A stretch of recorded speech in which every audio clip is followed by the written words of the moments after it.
reception for an event like this in Fairbanks. Not that I would, expect any less of Fairbanks, but it's just really great to, see such great support for local authors. I'm Tom Hewitt. I was born and raised here in Fairbanks, technically born on Fort Wainwright, and grew up out on Chena Hot Springs Road. And Dan beat me into the country by 8 years. I think you said 75 when you first got here. So first got here in 72, but didn't stick till 75. And I came into the country in 1983, so and have not left much since. Although some would consider my last 6.5 years as the ADN, the Anchorage Daily News' opinion editor, to be, leaving Alaska. Anyway, we're here to talk about your latest book. You've written 5. This is the 5th, The Impertinent Question, which is a series of columns that you wrote, originally published in the Fairbanks Daily News-Miner, where I was once the opinion editor, and you were once a columnist before things took a turn. And I understand that there was a little passage of it that you wanted to read, so let's start with that. Okay, well, but, and wave your hands if you can't hear me now. Speak up. Oh, great. Okay, I also want to recognize Dave Stark. I thought that was very cool. Well, speakers recognized him, and I actually dedicated the book in part to him as well, because he was a wonderful guy, and I say gentle advisor to a diffident novice, and that was me. I remember the very first writer's workshop I went to, after it was over, I went to his office and I said, I'm never doing that again. I'm never submitting anything I write to that snake pit. And he said, whoa, how about you just bring your writing to me? And I said, okay. And otherwise I probably wouldn't be here. So Dave was a good guy. I'll read this one. I timed it, it's only 4 minutes, so. Anyway, you get an idea of what's in the book. It's called A Time of Rebellion and Promise. Isn't it fitting that graduation comes in the spring when the burdens of the long season have seeped away and everywhere there is emergent life charged with possibility and promise? I like that at graduation time we celebrate breaking away from security and structure and entering the unknown equipped not just with acquired knowledge, but with an idealism that may never again be so confidently embraced or so resolutely defended. I like that at this one time even the buttoned-down guardians of convention give a nod to the spark of heresy that fires independent thinking. Let's call it by its name, rebellion. I like commencement speeches too, especially when they probe ideas. The university's invited speaker this year did not quite measure up. Long on theatrics and slogans, short on substance. He must have used the phrase the human condition 8 times in 10 minutes, saturating each syllable with gravitas and wagging his head the way Richard Nixon used to do. The best commencement speech I ever encountered came from Doonesbury cartoonist Gary Trudeau at Smith College years ago. The first strip cartoonist to win the Pulitzer Prize for editorial cartooning, Trudeau was no intellectual slouch, having earned a graduate degree from Yale. Quote, "The impertinent question is the glory and the engine of human inquiry," he told the audience. Copernicus asked it and shook the foundations of Renaissance Europe. Darwin asked it and is repudiated to this day. Thomas Jefferson asked it and was so invigorated by it that he declared it an inalienable right. Daniel Defoe asked it and invented the novel. James Joyce asked it and reinvented the novel, which was promptly banned. The Wright brothers asked it and their achievement was ignored for 5 years. Apple computer founder Steve Jobs asked it and was ignored for 5 minutes, which was still long enough for him to make $200 million. So that's all true. Whether they were revered or reviled in their lifetimes, says Trudeau, quote, history's movers framed their questions in ways that were entirely disrespectful of conventional wisdom. And isn't that what breaking away is all about? It reminds me of a story about a high school friend. I called him Jones because He was into the music scene and a hip dude all the way around. He played drums with various rock and roll bands and stayed with it after graduation. That was in 1968 in San Francisco, the heyday and capital of counterculture USA. In the next couple of years, as his hair grew wilder and his bell bottoms wider, Jones hooked up with various bands, eventually landing in a trio with two brothers. They wrote songs, practiced in basements, played small clubs around the Bay Area, recorded demo tapes, and barely got by, even with working weddings and odd jobs. To complicate matters, Jones was getting serious about his girlfriend, and the idea surfaced that maybe a predictable income might not be the worst thing in the world. His father, who was very low-key, mentioned he could get him on at the ironworks. It was a tough choice, standing there at the first crossroads in his adult life, but Jones believed in his music. He'd give it a shot. The group connected with a promoter who booked a road trip. They saw a good range of cheap hotels, greasy spoons, and shyster club owners. Then somewhere down around Arkansas, the promoter, who was holding onto their earnings, stepped out for a smoke and forgot to return. The boys didn't even have bus fare home. That was it for Jones. He took the job at the ironworks, married his girlfriend, and pretty soon had a couple of kids. The brothers stayed with the music, and one of them emerged in a band that, if I named it, anyone who listened to rock music of that era would recognize. They had some big hits. This sounds like a story with a moral that has to do with perseverance, but a recent letter from Jones provides a coda. The bandmate who hit the big time died, money and fame having fed self-destructive habits until his body finally gave out. He was in his 40s. Meanwhile, from his news, I see Jones and family are doing great. The girl's in college now. I think it's a good story for young people standing at the crossroads. I like how it offers conflicting morals, and all of them true. Trust your instincts over conventional wisdom is one, but watch out for what you wish for is another. And maybe this one, there's no greater achievement than raising a child who will one day stand at the crossroads.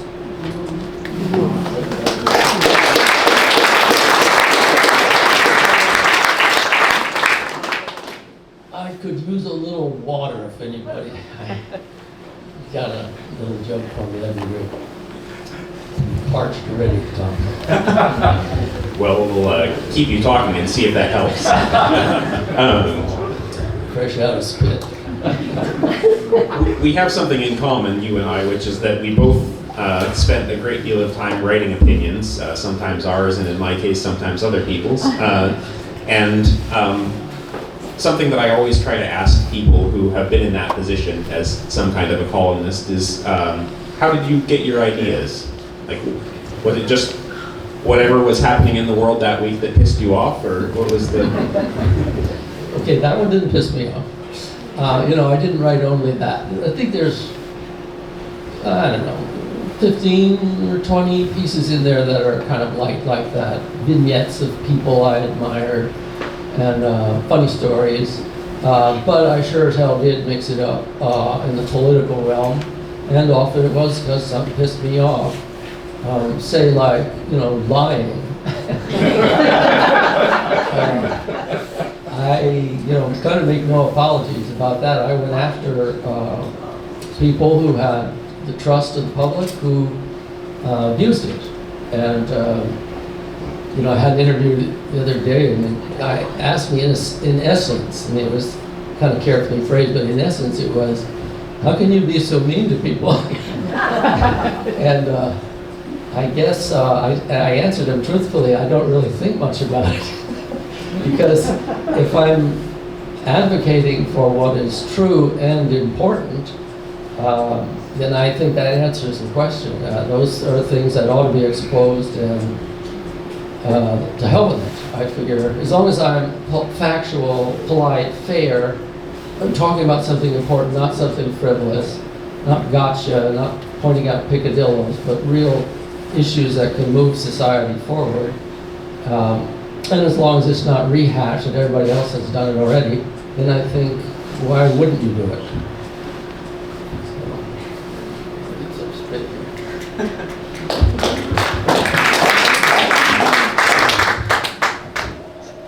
one not so secret thread that runs through the Impertinent Question is that, you know, the columns cover a lot of ground, all different kind of topics, but what connects a lot of them is that they're still topics, and in some cases, you know, issues that are still unresolved or resonate today. And I guess talk a little bit about that, about how you chose to include the topics that you did in this. Yeah, I mean, I knew I was vulnerable to the reasonable allegation that aren't these just a bunch of old columns? And so I made it a point of trying hard to find material that was relevant, that, like you say, are issues that are yet unresolved, really, and that can bear revisiting and going through the thinking again.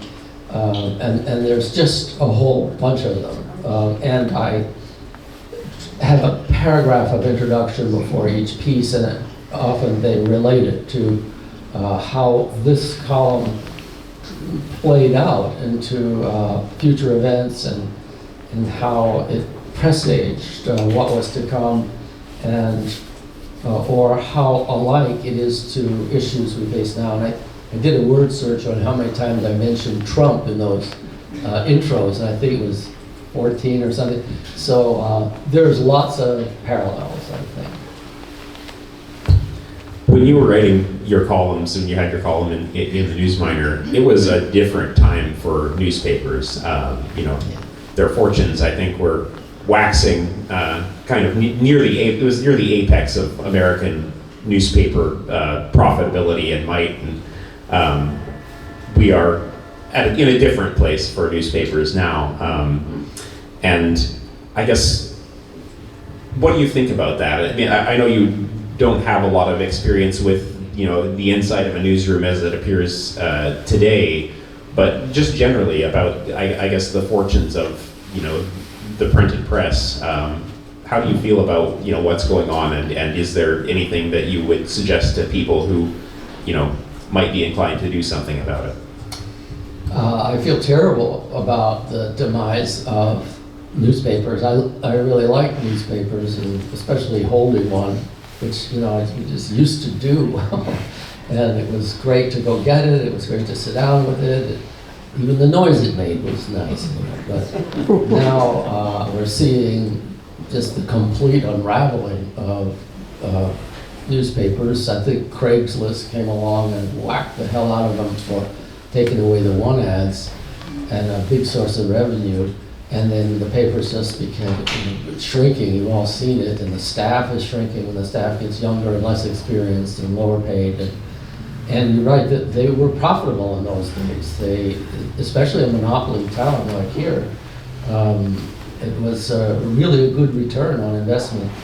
And it was owned by, I think, the fifth largest, the News-Miner was, media corporation in the country, Media News Group, I think it was called.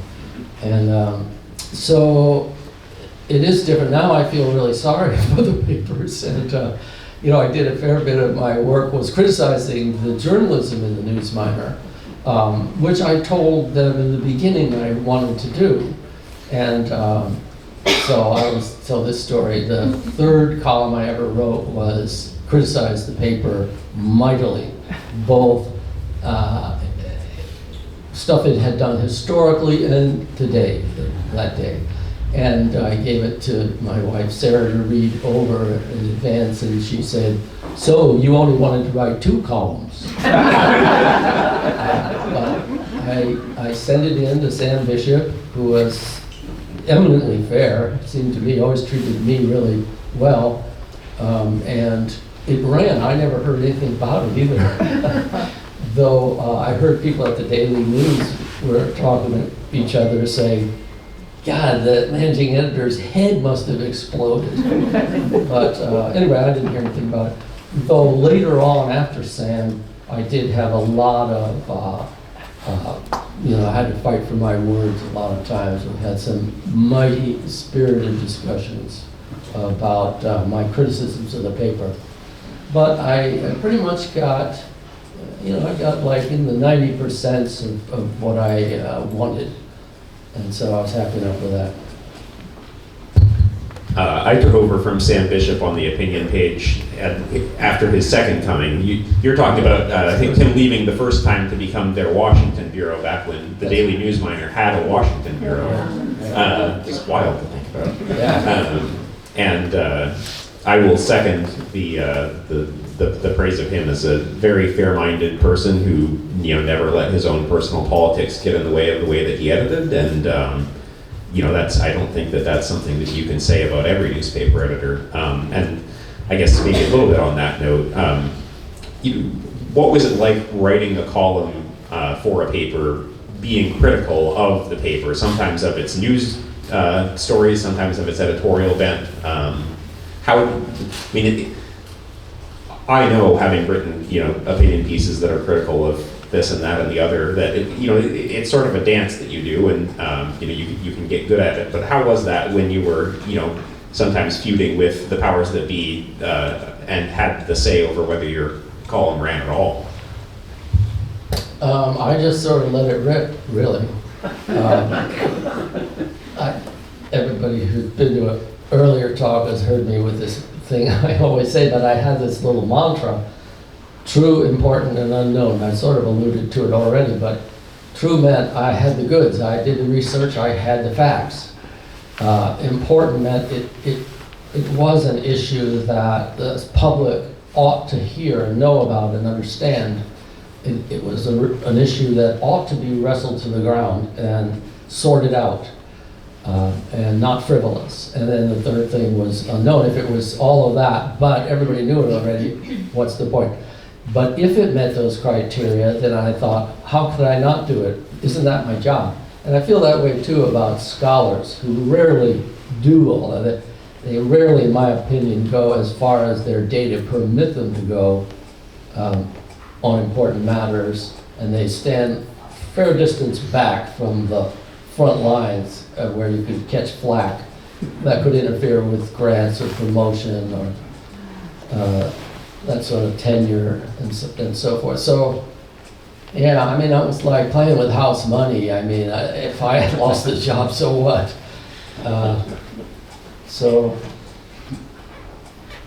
But what was harder for me, though, actually, would be to criticize some person, particularly by name.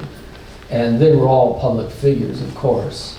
I wouldn't do that to a private citizen, but there were a lot of public figures who got in my crosshairs, and I tried to be fair and polite and accurate and deal with facts, but call it like I saw it. And I would pretty much always call them up and give them a shot at me, say, well, here's what I think about what you're doing, and I'm going to write it. And then it was also useful because you'd get their best argument back at you before you wrote your piece. Address that, I did that too. So everybody's happy, almost. Departing just briefly from the Impertinent Question, I think my favorite book of yours prior to this was one that's not the one that you're most known for, but A Land Gone Lonesome, about the river people on the Yukon River. And if any of you haven't read it, I wholeheartedly recommend it. I think it should sell at least as well as the Firecracker Boys did, because I think it tells something true about Alaska that really hasn't been said anywhere else. And specifically, I feel like the highest praise that I can give it is something that I can't say about a lot of books, which is that it changed my opinion about something that's kind of fundamental. Prior to reading it, I would have championed the National Park Service in terms of the way that they manage their land, and definitely held them above the state of Alaska, and I would trust them much more than I would trust, and maybe that's still true, but thanks to Land Gone Lonesome, I kind of it opened my eyes to a way that kind of management where the land is really well cared for can result in a lot of negative consequences to people who were supposed to have the right to stay and to kind of practice a lifestyle that a lot of us would support and see as being really valuable. So I guess, how did you choose to to tackle that as a topic? Well, that's another can of worms. I was approached by the Park Service to do what they called an environmental history, which I had to go look up, see what that means. But essentially, it's a history of an area of land that incorporates natural history and human history and maybe even politics and governance and pretty much everything, starting with the landform and all the way through the animals and plants and the dynamics at work, geophysical, physical, hydrological. So that's what it is. And I went back to it and said, well, here's what I would like to do, and that is to do what I call literary travel writing. I'm not even sure that's an actual term, but we've all read these books by literary writers who take a trip, and they're not telling you where to camp or where to get cheap gas or something, but it's the writer goes from one place to another, and you're kind of riding on his shoulder, and you see what he sees and meet the people he meets and encounter the adventures he encounters. And when that's done in a literary way, I guess from Plutarch on, it's really, I love it. So anyway, I said, how about that? I do that. And I'll put my canoe in at Dawson, I'll go to Circle City, and I will hang stories on the country that have to do with there as I pass through, occasioned by the place I was, that has to do with the history and natural history and so on. And so they said, okay, and so I did. Well, where it gets complicated is that I was very interested in the people who live on the river, both historically and contemporarily when I was there. And it's just really, really tough life, and they're savvy, tough, inventive, smart people who make a go of it. And what was happening, however, is that while Anilka, which established all these parks, including Yukon-Charlie on that stretch of river, while Anilka said that subsistence lifeways should be protected and is protected by this law, the administrative regulations promulgated by the Park Service were effectively acing everybody out, basically chasing them out. The proof was they were all leaving. They couldn't handle. I mean, if you live 50 miles up the Kandik River, which is what, 70 miles below Eagle or something, and you wanted to cut a birch tree to build a traditional birch bark canoe, you had to float down the Kandik and line the 50, 60 miles up to Eagle to get a permit. And then if you went back and cracked that while bending it, had to do it again. So, and this was to build a birch bark canoe. I think actually in this particular case it was for a museum, so it was like good all the way around. But it couldn't get past the regs, and so pretty soon people were leaving.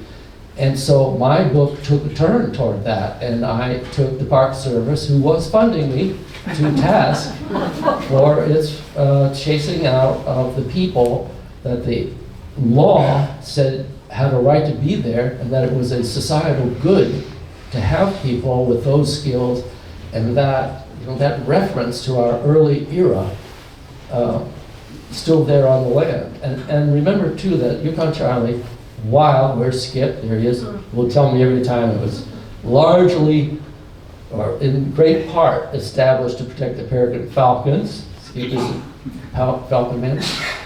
It was also established because of the human history there. The Klondike Gold Rush, the steamboats, the roadhouses, the dog key mail carriers, all that stuff was part of why that place was made a park.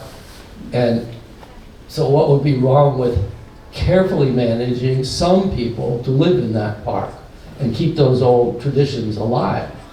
And instead what was happening was, they'd have some Park Service hires from the lower states occupy one of these cabins and hang a few fish for the floaters to see, and then come the first frost, they'd head back to school in the States. It was going that direction. So anyway, the book took a turn that the Park Service did not like. But I submitted this big fat manuscript. And actually, the book always looks so skinny, but it's as big as Firecracker. It's over 110,000 words. It somehow comes out looking like a pocketbook. But anyway, I submitted this big old manuscript to them with my invoice, and they did what I hoped, which was mail me the check before they read through it. So it all worked out really well. But a lot of them felt I betrayed them. But I thought, who do you think you're dealing with that? You're not buying my opinions. That's not how it works. I'm going to deliver exactly my opinion.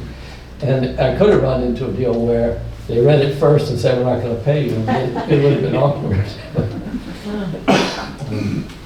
To me, it's a little bit like, and I'm not comparing myself with the great masters in the Louvre or anything, but if you went to James Whistler, Whistler's mother, and said, commissioned him to make a portrait for you, and you said, by the way, our couch is purple, could you put a little purple in the painting? The guy would laugh you out of there, He's going to do the painting he wants to do. And if you want it, great. If you don't, forget it. And again, I think every artist and serious journalist ought to operate that way, even if they're getting paid by somebody you're writing about. Well, we're about 5 minutes past when we were, I think, supposed to wrap up, but I'm asking one more question, which is, there's a lot these days to comment on, and yet we don't see a weekly Dan O'Neill column in the News-Miner or anywhere else. Have you, is there a reason why you haven't written as much these days? Do you have any plans to I guess write on a regular or irregular basis? We've already seen that Trump can be a muse for people, so. Actually, in terms of book length stuff, I ran into a couple, 3 dead ends, and I worked really hard and for a long time on a couple of ideas that I could not sell. So that was kind of a shame, but they terminated in chapters in books, so I got something out of it. And then as far as op-ed type stuff, I get exercised. I was really ready to tear into Lisa Murkowski for her vote. And I saw that other people were doing it okay, but I wrote a long comment to Dermot's column when I thought he was being way too easy on her, but then he kind of shifted and got hard on her. And then actually, but here's something that might surprise, but I did send an op-ed into Washington Post and New York Times, neither of which answered me at all. But I think the headline of something was, I am a Bernie Sanders AOC liberal, but on this one, I'm with Trump. So. What was the issue? Yeah. It was, I'm going to run a little long, but it was a flap that I read about where Trump's National Park Service, don't think I'm with him exactly on this, sort of whitewashed the National Park Service's description of the Underground Railroad in one of its national monuments to do with the Underground Railroad. And so he, Harriet Tubman was featured, she's out, and it was all these editorial changes he made that essentially whitewashed it. And so I thought, that son of a bitch, But then I said, well, wait a minute, what did he change? How was it before? When Biden had the National Park Service appointed. And I went and I saw it was 100% blackwashed. Because you couldn't say that the enslaved peoples, what do I have to say nowadays, didn't free themselves. You couldn't say that they were rescued. You couldn't imply they didn't have, quote, agency. Well, the result was that the tens of thousands of abolitionists were not in the picture for the Biden group. And some of those people died fighting slavery. They were heroic. And newspaper people were murdered for writing editorials against slavery. They did everything they could, and they were completely out of the story. Check it out. So I thought, my bottom line is, can't we just tell it straight? I mean, it's ridiculous that we're going flopping back and forth, cutting the story to fit the current bigotry. So yeah, maybe I'll emerge as an anti-woke right-winger. For what it's worth, I also agree with the administration on getting rid of the penny, so that's... Savannah, you want to wrap us up? I mean, on that note, yeah, maybe we'll start reading very new columns from Dan. Let's get a big round of applause to have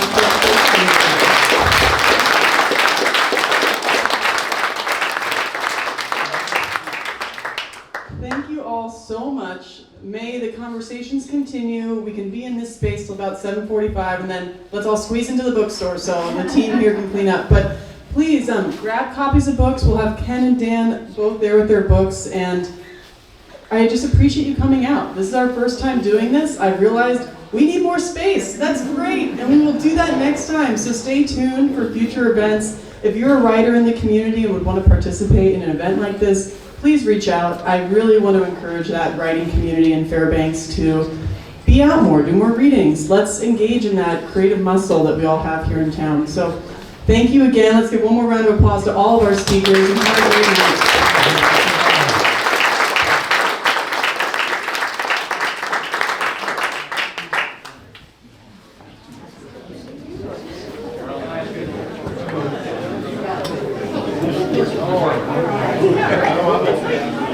I'll let you